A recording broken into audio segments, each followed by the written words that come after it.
पांचवी पास है सीमा हैदर, फिर भी फर्राटेदार अंग्रेजी बोलती हैं। कंप्यूटर और मोबाइल की हर बारीकी में महारत हासिल है। 27 साल की उम्र में 4 बच्चे हैं। पति दुबई में रहता है। पांचवी पास होने के बावजूद लॉ की बेहतरीन जानकारी है। भाई पाकिस्तानी फौजी 12 लाख अकाउंट में लेकर साथ में आई है इंडिया। सरहद पार से शुरू हुई उस कथित प्रेम कहानी का समर्थन कीजिए, जरूर कीजिए, पर गौर जरा इन पहलुओं पर भी करते चलिए।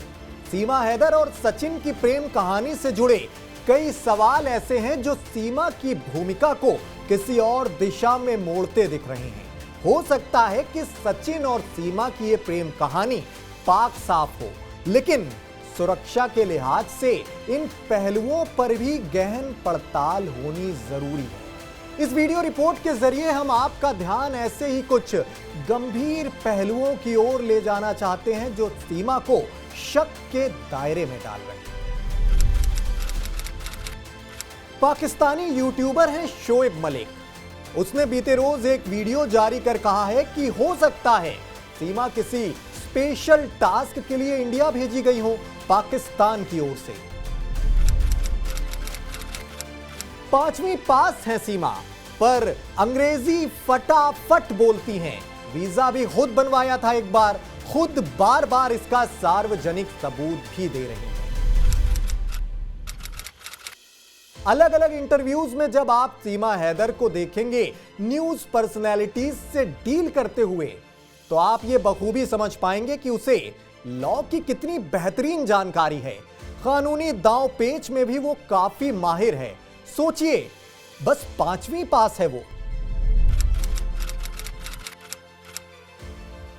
भले सीमा हैदर खुद को अशिक्षित बताती हों, लेकिन उनकी बातें ये साफ तौर पर जाहिर कर रही हैं कि वो कितनी टेक सेवी, यानी कि मॉडर्न टेक्नोलॉजी से अपग्रेडेड हैं।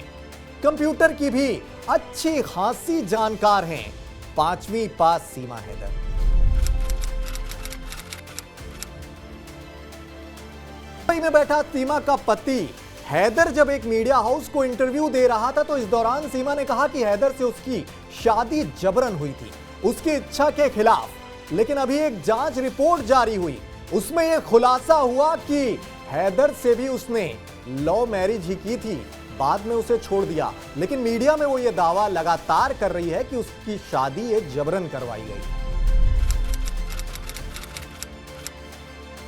पाकिस्तानी फौज में है, तो ऐसे में शक और ज्यादा गहराने लगा है कि कहीं सरहद पार से उसे उस नापाक सेना की कोई नापाक साजिश के तौर पर तो इंडिया में नहीं भेजा गया। यह भी एक बड़ा सवाल है। दौरान यह भी बोला कि पाकिस्तान अपनी जमीन 12 लाख में बेचकर वो नेपाल के रास्ते इंडिया आई। रजिस्टर्ड प्रॉपर्टी सेल करने के बाद सरहद पार आ गई। बताइए, यकीन हो रहा है क्या आपको? क्योंकि सुनने में ये तो आसान लग रहा है कि पर भाई साहब है नहीं इतना।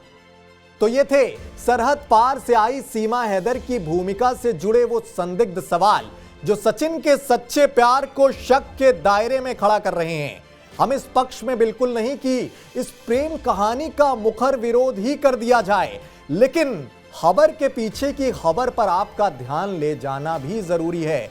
बहरहाल, आपको क्या लगता है सीमा सचिन की इस प्रेम कहानी को लेकर? अपनी राय हम तक जरूर पहुंचाएं। मैं प्रियंक वाजपेयी, शुक्रिया, नमस्कार। मुझे सबसे पहले तो ये ताज्जुब होती है कि 4 बच्चों के साथ जी इतनी जगह से वो कहीं शारजा गई, फिर उसके बाद नेपाल गई, नेपाल से एंट्री कर गई हमारे देश में जी। तो किस तरह से 4 बच्चों के साथ इस तरह एंट्री, तो हमारे जो विजिलेंस डिपार्टमेंट है एंट्री पॉइंट पे वो चेक क्या कर रहे थे? क्या इत्तेफाकन हर जगह इनको सहूलियत मिलती गई और ये घुसती चली गई? इतने दिन रह चुकी हैं ये नोएडा में, ग्रेटर नोएडा में।